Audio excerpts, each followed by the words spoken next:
Welcome to Living Once Twice, a lifestyle design and personal adventure podcast.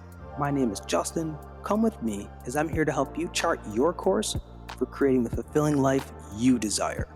Join me as every Wednesday we'll dive into the inspiring guest stories, remarkable science, and useful strategies to help you create the momentum you need to take action towards designing your dream life. Remember, your dream life is waiting for you. It's time to go for it. You deserve it.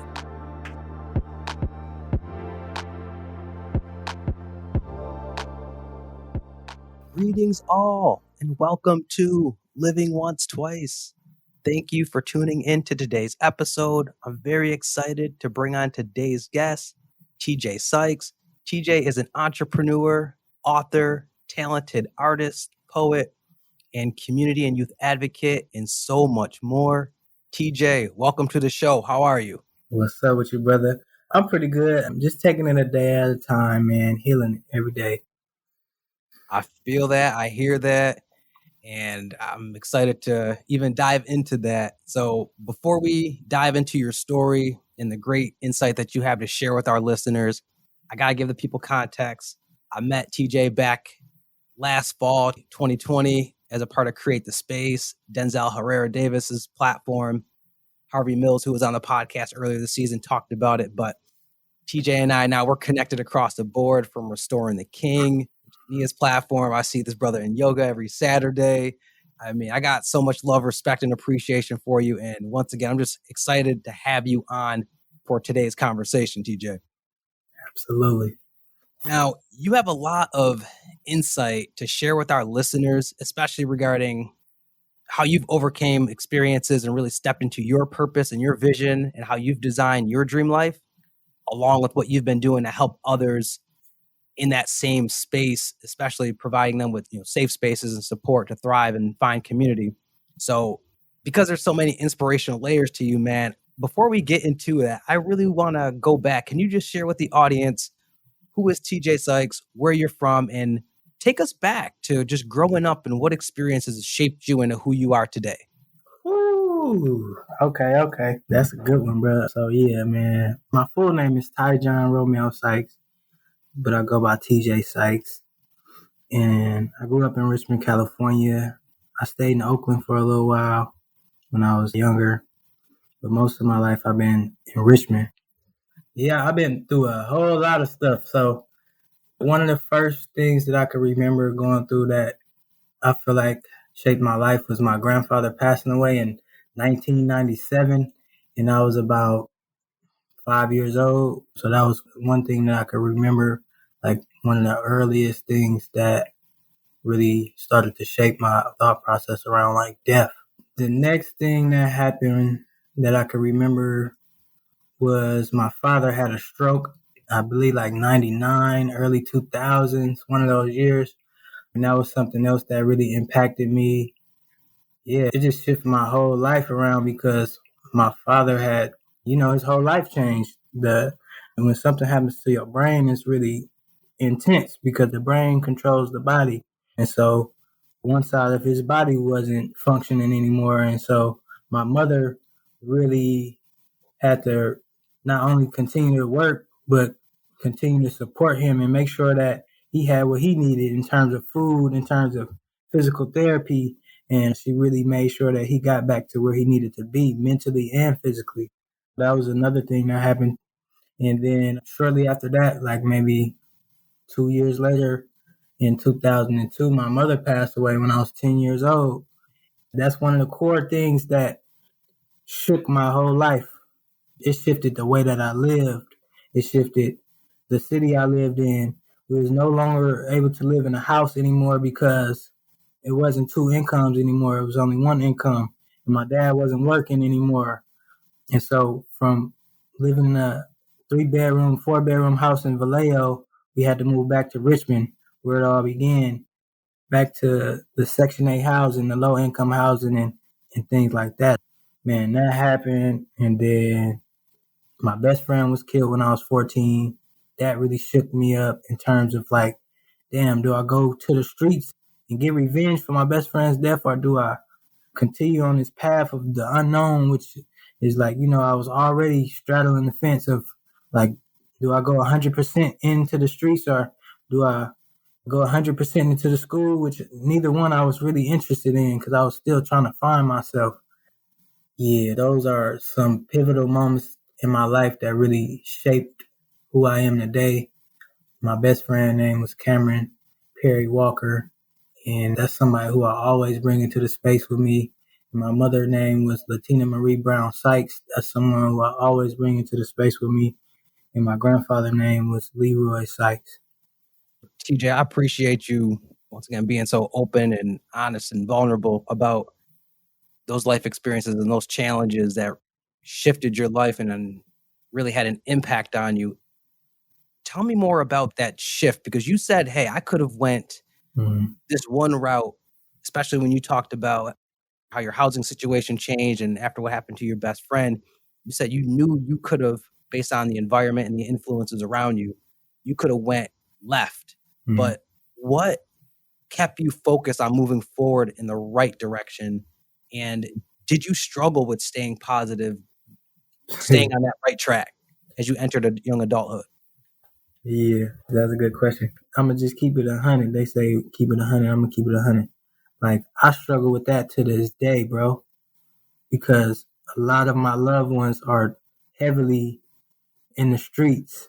And so it's always something that's really still real close to me. I have to go to these dark places to connect with people that I love because everybody wasn't able to access the things that I accessed. And some of those things was right there in front of them. And it's about the mentality. Like, it's a way of thinking. It's a way of making a conscious decision to do something different than everything that you see, bro. And every step of the way from where I am now and looking back, it was guardian angels, brother. It was a source that was bigger than me that guided me through everything that I've been through, from shot up houses to shootouts, all type of things, bro. And that's all I could say is it was something greater than me that was making sure that I was never shot, that was making sure that I got home safe on late nights, man, and that I made it through certain situations that some people wouldn't have made it through, bro. Like, even being held at gunpoint and being robbed. A lot of people don't make it out of them situations, and I have made it out of some crazy situations. Yeah, bro. And TJ, you talk about just feeling like, man, you got a guardian angel watching over you and something internally telling you to continue to stay focused and kind of go away from, once again, that direction that you could have went. When you became kind of aware of this and you started noticing it, did that start to motivate you or inspire you to want to do something different, to either get outside your comfort zone or to leave your situation that you currently were in? Yeah, I think originally when I kind of noticed it, I was playing with the idea. So I wasn't really 100% like, oh, yeah, it's something greater than me out there. It was more like a joke, like, oh, yeah, people in my folks that's in these hoods, they my guardian angels. And it was kind of like a joke originally, but now I know that it's not a joke. It's serious. It's like these people that from the outside looking in, people be like, bruh, who is this gangster, whatever label they want to label him as, but these are people who really protected me, not only like on a physical level, but like, bro, this ain't for you. Get up out of here. Like, making sure that I didn't carry pistols when I was younger, making sure that I got to school, making sure that I didn't hang out too late, making sure that I didn't even see certain stuff. Like, it was certain things that was guided from even my sight, bro. And so once I really start to see that, I was like, damn, bro, I'm not meant to be here. I'm meant to be able to get this knowledge and bring it back to these people because everybody not gonna come outside of these gates that we live in and go to a workshop, or everybody not gonna come out these gates and travel to LA, travel to New York, Texas. Everybody not gonna say yes to certain opportunities that's presented to them because of, like we said, this fear-based thinking that we inherit as we grow up. Yeah, and you started to hit on something. You talked about the impact of people around you, and that kind of helped to kind of push you outside to do something different. And you started to talk about travel. How impactful for you was it to get outside your comfort zone? As I know you've talked about a work trip that you had at 18 years old going to Texas. Like, why was that such a turning point to you? And can you share more with the listeners about that trip? Absolutely. All right, so I'll start off here. When it comes to like traveling outside of your neighborhood, it was something as simple as me moving from one place in Richmond to another place in Richmond that really, like, I can remember that started to open up my mind because for so long I thought that in my neighborhood, just my neighborhood, we was the only people that was struggling. We was the only people that was selling dope. We was the only people that was getting shot at every night and got to go in the house at a certain time because people was going to come through shooting. But once I moved out of my neighborhood to another neighborhood that was in Richmond, I started to see that we had some similar struggles, and that really opened up my mind, right? And so when I made that transition, that's around the same time or a little bit before me taking that opportunity to go to Texas. And so within that opportunity, I was working for an organization in Richmond, and we worked closely with another organization. So the organization that I was working with was called the Watershed Project. And I worked with them for about 3 years, 4 years in a row. And we planted trees throughout Richmond, planted about 500 trees throughout Richmond, maintained a bioswale and created rain water encapsurements, all kind of stuff throughout Richmond. And so the organization that we was working with was Groundwork Richmond, which is another environmental organization in Richmond. And they had came to me with an opportunity. They said that they needed someone to represent their organization in Texas at this convening that would bring people from all over the country. There was nothing in my mind that would make me say no to that opportunity at this Mhm. point because I was just open. And so they pay for the flight. They pay for me some steel toe boots, a water jug, a sleeping bag. Pay for everything. And so when we got to Texas, met people from all over the country, from New York, from New Orleans, all over. It was people coming from all over the place. Cause so the groundwork network, which I didn't know at the time, was bigger than just Richmond. It was Groundwork New Orleans, Groundwork Dakota, etc. And I was just like blown away. And so once we got there, it was like a week of like this training. Like we was doing different trainings, gardening.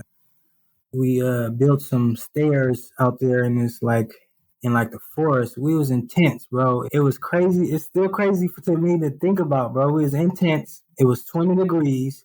It was raining. It was just crazy, but I would do it again if I had to go back, and I would do it all over again.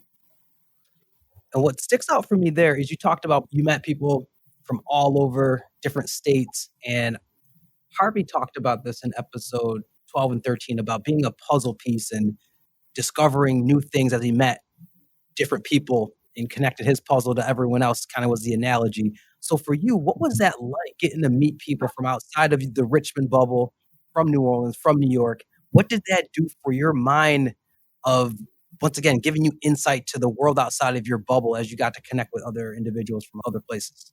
Mm. What that did to my mind was told me that it's so much more out in the world, and I needed to travel and see new places and start to meet new people, yeah, and just explore. It just told me, it just opened up a new vision for me in terms of the world. Like I knew it was big, but I was scared of it at first, and that was a trip that made me like, oh yeah, I'm not scared to travel anymore. Because for the longest, I was scared to fly. I believe that might have been my first time flying, actually, too. Wow.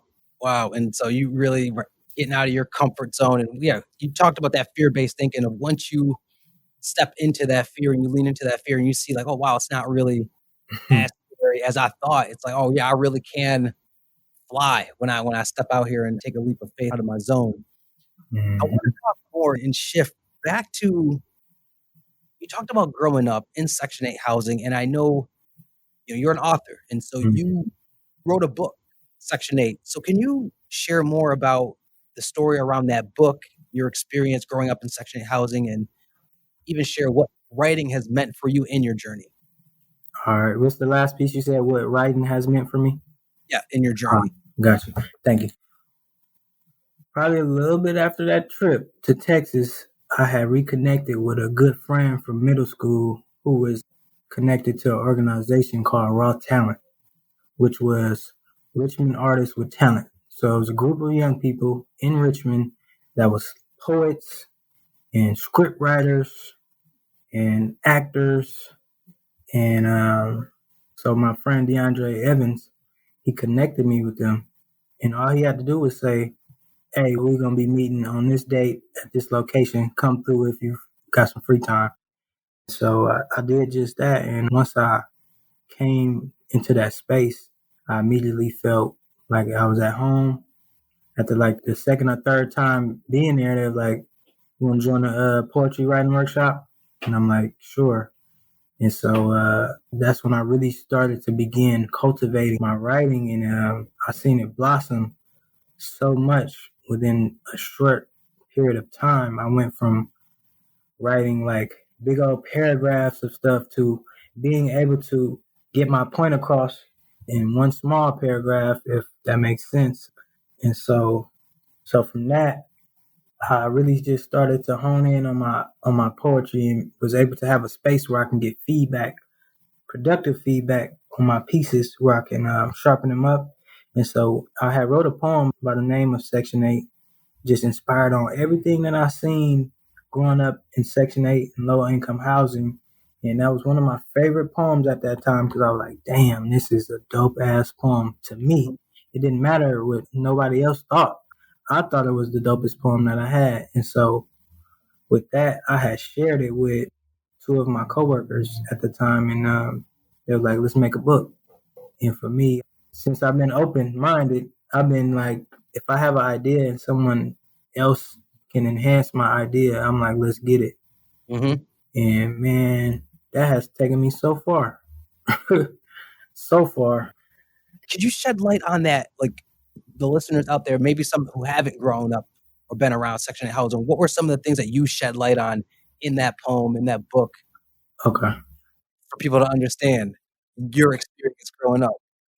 All right, yeah. So some of the things that I shed light on in that book was like living in Section 8 housing and having mold within inside the walls, having to live with roaches on your counters, on your couches, in your bedrooms. I shared about being able to walk outside your home and see fresh sewage floating in the grass. Talked about bullet holes, like bullets flying through doors and walls of your house, or people shooting while little kids are at the park. Yeah, those are some of the things that I talked about. Wow. And just hearing you share this is really powerful stuff. Everything from the challenges of loss to the living situation and what you saw. And we know that for any of us who've been impacted by anything, poverty, trauma, we know that it's a hard mindset, TJ, to shake off. And once again, in your journey, you've done it. So for those out there listening who are dealing with that poverty mindset because they've grown up and they've had some of these traumatic experiences where they've grown up with this kind of background and maybe think that this is it for them. They don't really see their vision beyond that. What would be your advice to people who have that mindset of not seeing past the obstacles that maybe they've grown up within or the traumas that they've experienced? Some of the things that I would share with folks is read. Start reading about things you never read about. Start reading about things that you've never been introduced to, things that spark your interest. Really tap in with the uniqueness of yourself. What I mean by that is if it's something that you do that no one else that you've ever seen done, cultivate that. And what you'll see is that you'll start to create your own community. Because a lot of times in our communities, there's people that feel isolated and they feel alone. I think that's because they're not able to be themselves to show the world that there's other people like them out there. And so one thing that I've done that really expanded my mind and started to read about everything, whether it's the Holy Bible, whether it's becoming supernatural, whether it's spirit of intimacy, everything, brother. And it's transformational where your mind can take you before your physical body even go there. What I mean by that, to give you a concrete example, is that when I eat different foods, different fruits and vegetables, I can travel to where they come from in my mind. You feel what I'm saying? I can eat a barrel banana from Mexico, and then I can travel to Mexico while I'm eating that barrel banana. So I can travel before I even physically travel. I can mentally travel. You know what I mean? And so it's barrel bananas from Cuba. So you know what I mean? I get a Cuban banana and I travel to that place mentally before I can actually travel there. So yeah, that's what I would say. I want to take it there. I want to stay there for a moment of talking about how through food you can manifest and you've been able to envision yourself in a place. You've manifested really a positive reality out of circumstances, including launching your own business, Divine Treats. Can you share with us the story behind Divine Treats? Yeah, I can. Actually, so it was somebody who was creating walnuts before me, right? And I would buy them all the time to the point where I would damn near be going broke buying these walnuts because they were so good. They was chocolate infused. The brother had a few different flavors, but the brother ended up going, and I was working at Naturally Herbs in Richmond, and I was working at Rise Center where I'm currently working. So this was in the middle of the pandemic. I was stressed out because I was working both of these jobs. So the brother had disappeared, and I had noticed that he would make these walnuts, and they would not sit on the shelf. They would sell out every week. And so what happened was the owner of Naturally Herb showed me one time how to make the walnuts, and then he showed me how to make the chocolate flavor. And then I ran with that idea, and he was like, take it far as you can go with it. He encouraged me to, create different flavors and things like that. And so I started making different flavors. I started with jars, which was kind of like a hassle to deal with. And then I ended up getting some nice bags to put them in. I created my logo from a visual piece that I had got made for a poem that goes in my newest book that's coming out soon. And yeah, I've been going ever since, man. And I think it's, once again, just impressive how you've manifested this reality, and you just shared about someone telling you and just encouraging you to kind of just go with it. And I feel like that's just embedded in your DNA to go with it. So what's that process of going with it in terms of building a business been like for you? What have been some of the challenges? What have been some of the high moments for you in terms of that journey you've been on as an entrepreneur? That's a great question.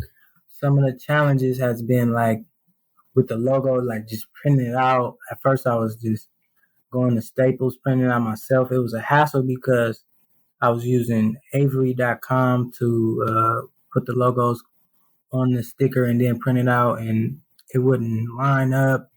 So that was a hassle. It was crazy. So what I did was I ended up finding a place where I could just get them all printed out at once. I got 1,000 of them printed out, and they were stickers, so I could just pull them off and stick them on the bag.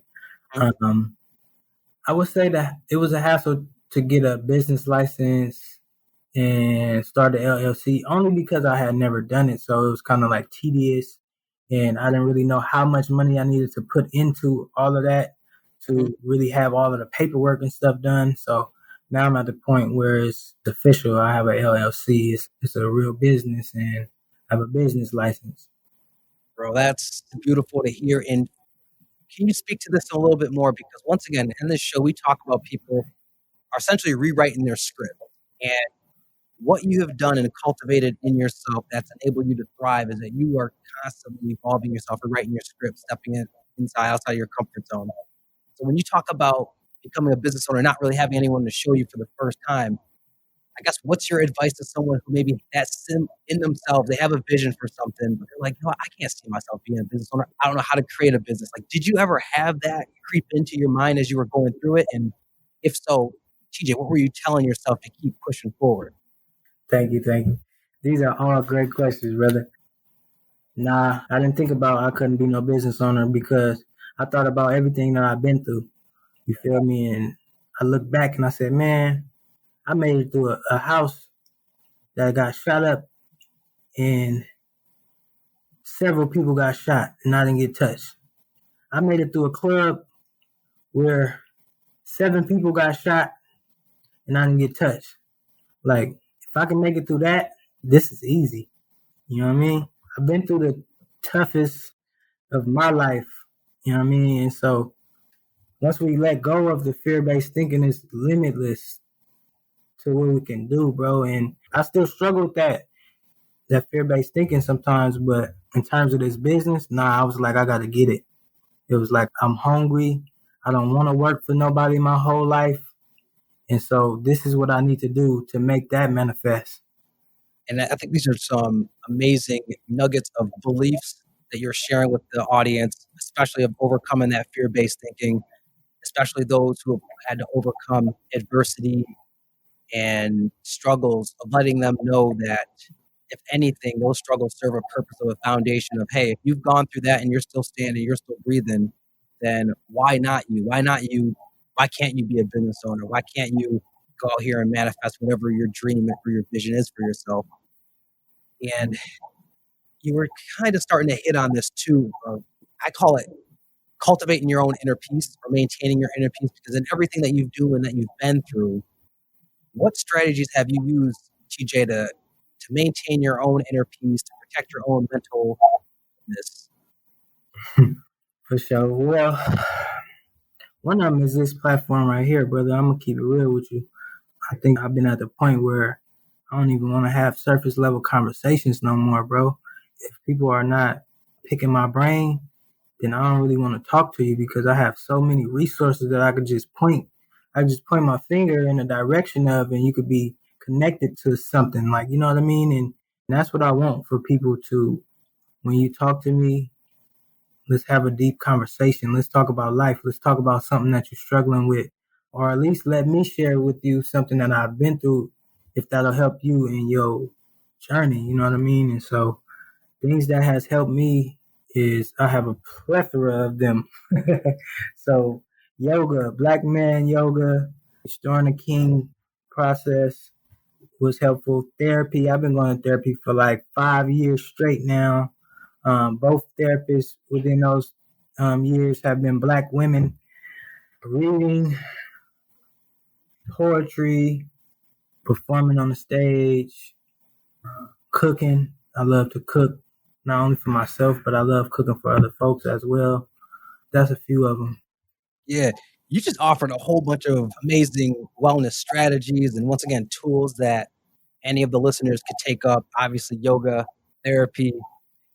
And I actually want you to talk a little bit more about therapy, because, here on this show, we talk a lot about sometimes in order for us to go forward, we got to heal from our past, Mm-hmm. in order to go forward. So when it comes to therapy for you, TJ, what was that like? Were you hesitant at first to explore it? Because I know culture for many of us, we're Black and African American, and we prey on stuff, but we don't really go and see a professional. So for you, what was that experience going into therapy like? Were you hesitant at first? And once again, what have been some of the profound benefits that it's brought to you? So this is the funny story about my journey to therapy. Well, I went to therapy when I was younger. First of all, after my mom had passed away, I went to group therapy and with other young people that was my age that had experienced similar type of trauma. And it was very helpful to be in a space with other young people and to know that it's other people that's going through what you're going through. So after that, I hadn't went to therapy in a while, to around like probably like 2016, 2017. And the way that I got back to therapy in 2017 was I was actually looking for a therapist for my partner at the time. And along that journey, so originally I wasn't even thinking that I needed a therapist until I was on a search for her. It was like a light bulb in my head. I was like, you know what? I need a therapist, Mhm. because it seemed like I was trying to support her, and every time something would come up, like, costs, something that it wouldn't work. And so what I did was the last person that I had talked to for her ended up being my therapist for the next 3 years. And within that time, we talked about so much. And I was introduced to drama therapy, where you can use a scenario and you acting it out in therapy. And so I was in my therapist's living room acting out scenarios, and it was very helpful to be able to walk through certain scenarios and see how you act in a scenario and see how another person act and see like, all right, well, do you see how we can shift this behavior? Yeah. Yeah, once again, I'm a huge advocate for therapy, and you and I and others in our circle talk about it all the time. I appreciate you just sharing the impact that it's had on you. And another thing that you talked about that has been impactful, TJ, is reading. And I've heard you reference the book "Becoming Supernatural" by Joe Dispenza. Can you talk more about the influence that that book and also specifically meditation has had on Man, yeah, the book right here with me, brother. right by your side? Man, I'm in like chapter 9, and this kind of like, to me, I'm gonna keep it honest. It's like a meditation Bible. Certain books you got for certain things, like what I said, the spirit of intimacy. That's a relationship book, and so if folks want to have a great relationship, or want to have a great relationship, I believe that's a book that can support you in that. But as far as this book right here, man, it has taken me on a different type of journey within meditation. I did most of the meditations in this book that he already talked about, and I'll continue to practice different ones that he described, and as well as shift them to my own type of experience, because I know that a lot of times certain books don't really talk about the Black experience per se. I always take that in consideration when reading too. It's like, I wonder how many Black people did this experiment. You know what I mean? Because some of us are fearful of trying things like this. Too, sometimes people aren't willing to invest in Black people in certain things like this. And so for me, it's a meditation in here called Blessing of the Energy Centers. And so what you're doing through this meditation is you're starting at the root chakra and you're going all the way up to what he calls the Ka, which is the eighth chakra, which I've never heard of till I read this book. And so the eighth chakra is the chakra that connects us with the universe and the cosmos and our ancestors. And so I remember having two different experiences with this meditation. One, I was laying in my bed. It was right before I went to sleep, and I did this meditation, and the bottom of my body started to vibrate, not in a way in which you could see it if you was looking at me, but I could feel the vibration of energy going from like the back of my legs to the top of my head. And then at the end, it says to surrender to the energy. And so once I surrendered, I just fell asleep.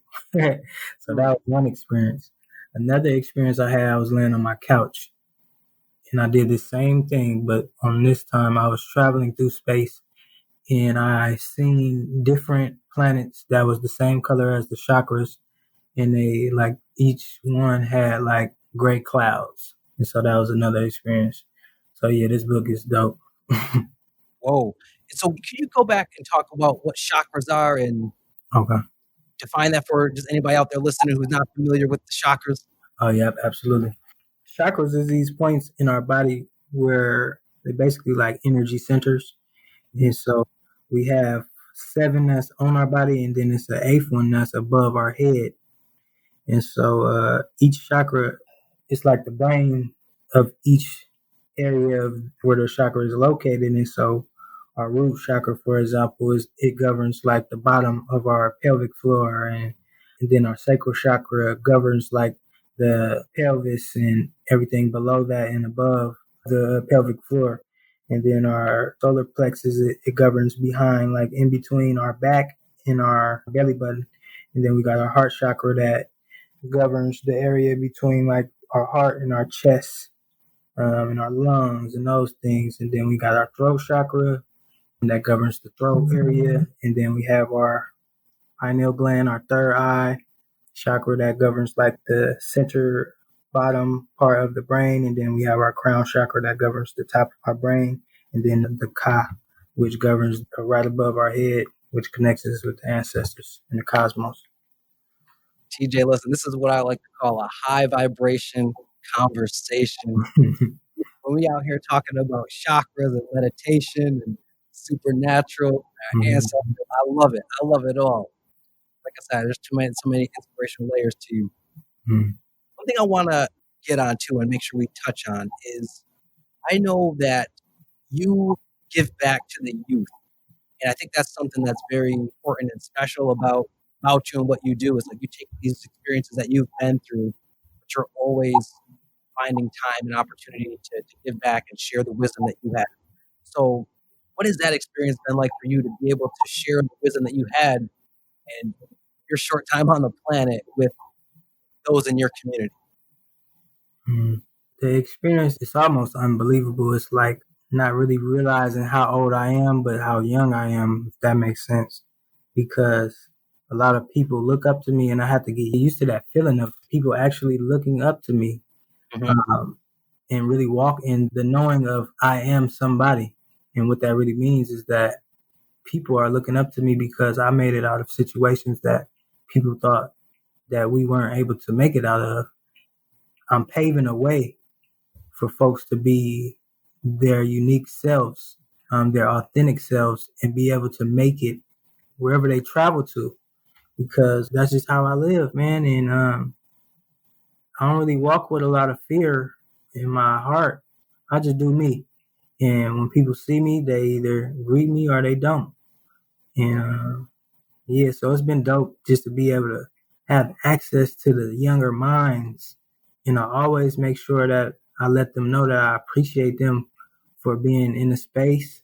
I appreciate them to being open and to listen and be open to talking and share their experiences because as much as they learning, I'm learning as well. And I'm always not only in the seat of a teacher, but I'm in the seat of a student as well.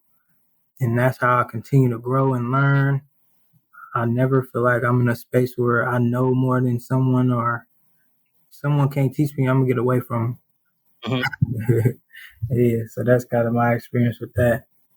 Yeah, and I just once again I appreciate you sharing but you also creating such a safe space and opportunity for the youth to learn from you and thrive. And I love the point that you brought up about, hey, sometimes they're the teacher and I'm the student, or vice versa. So for our next segment, TJ, is our each one teach one section. This is where we get into some rapid fire questions. So I just got a few questions for you. You just tell me, feel free to share whatever comes to mind. All right. Sound good? Before you say that, can I just say one more thing on the last thing? Sir, yes, sir. I was gonna say another thing that I make sure these young people know is that once we connect, we family. Just off the rip. I don't care what you've been through. I don't care who people say you are. You my family. You know what I mean? Because a lot of our young people, they don't feel like they have a family, even though they do, but they don't feel like they have a family. All right, word, word. All right, so yeah, we're about to get into these each one teach one questions here. So TJ, my first question for you is, what's one book that you recommend everyone should read? Becoming Supernatural and the Spirit of Intimacy. Love it, love it. Thinking back of all your years of schooling, what is one thing that you believe needs to be taught in school that isn't? We need to be taught to be ourselves. There's no one way of doing something, especially learning. There's a variety of different ways of learning. Oh, you want to speak about some of them different ways at all? 'Cause I know you're a creator. So visual learners is people who need to put their hands on something and actually put the knob in the door and screw it to understand it. Some people don't understand it by just you saying that. They need to see it be done. Yeah, so visual learners, kinesthetic learners, sound. Some people learn by sound. Some people need you to talk them through each step. Yeah, no, I hear you, man. I'm more of a visual learner myself, so appreciate that. So if you had, TJ, all the resources in the world, the money, the time, the people power, what would be your passion project? What would you bring to life in the world? That's a great question. Oh, so when I have the resources that you mentioned, I am going to create an animated version of my life. Ooh, okay. I like that, brother. I like that. I like how you put that out there too. Like you're about to manifest that. So that's definitely about to happen. So stay tuned for that, folks. And then TJ, the last question is this. In this season of your journey, who or what are you focused on becoming? In this season of my life, I'm focused on becoming like a pure energy and really present with myself and being able to know immediately when I'm around energy that I don't need to be around, whether it's family, friends, yeah, just pure energy and presence. Or thank you for that. Well, let's let the people know what's next for you and where can they go to find you and to learn more and to connect with your energy. What's next for me is I'm working on this book, man. It's called My Way Out. It's entitled My Way Out. It's actually named the book by someone that I lost, one of my elders, a mentor named Walid Alahi from Richmond, California. That was a Richmond Steelers coach, and his nickname was Way Out. And so it's kind of a play on words. It's my way out in his remembrance, but also poetry was my way out of a low vibration mentality. And this book will have 26 poems written by me, and it'll have a additional poem written by my brother who's incarcerated doing 85 to life. And each poem will have a visual created by a plethora of dope artists that I'm handpicking. Some I know personally. I'm just reaching out. I've seen their art, and I'm going out on a limb, eliminating my fear-based thinking and admitting that I need help with something. Reaching out and letting folks know that I need help with this project. So that's one of the things I'm working on. I'm working on continuing to build out my brand, Divine Treats. And so I do have an Instagram for that, _ Divine Treats 2020. You can find me. My personal page is _ Tjs Sykes. What else? You can find me on LinkedIn. You can find me on Facebook. I don't really be on LinkedIn that much. And then, yeah, did I cover what you said? Yeah, no, this is where the people can find you. You know what I'm saying? So I'm going to make sure to put all that, folks, in the show notes. And like when I first started this conversation, TJ, your potential, man, is out of this world. There's so many inspirational layers to you, and I just know you're just getting started. And I think that's the beautiful part. I feel grateful to be in your circle, getting to watch your journey and getting to learn from you. And I just appreciate you, and I got as much respect and love for you, bro. Yes, sir. Yes, sir. I appreciate you as well. This interview was definitely the highlight of my week, bro. Just being on here just make me happy, bro. I feel happy right now. For real. Thank you again. And yeah, we definitely want to have more conversations like this. But folks out there, listen, if you want an example of someone who has once again overcome just some experiences in life, faced adversity, and just truly still stepped into their purpose and their vision for designing their life, look no further than TJ Sykes. I mean, once again, you've gotten to listen to this man's story and what he's done and how he stayed focused to go out here and become an entrepreneur, the way that he's used his poetry and reading to share his story, but then also to give inspiration to others out there. I highly encourage you to connect with them, as you will learn that, listen, none of us out there are our past. We're not our past circumstances. We all have the power to manifest our greatness. And once again, TJ is living proof of that. So that is it, though, for today's show. I would like to thank you all for your presence and tuning in today. If you enjoyed this episode, please show your support by sharing the Living Once Twice podcast on Instagram, LinkedIn, or wherever. Leaving us also a review on iTunes. Reaching out to you all through the time and the space that separates us to say, remember, your dream life is waiting for you. Go for it. You deserve it. Catch you later.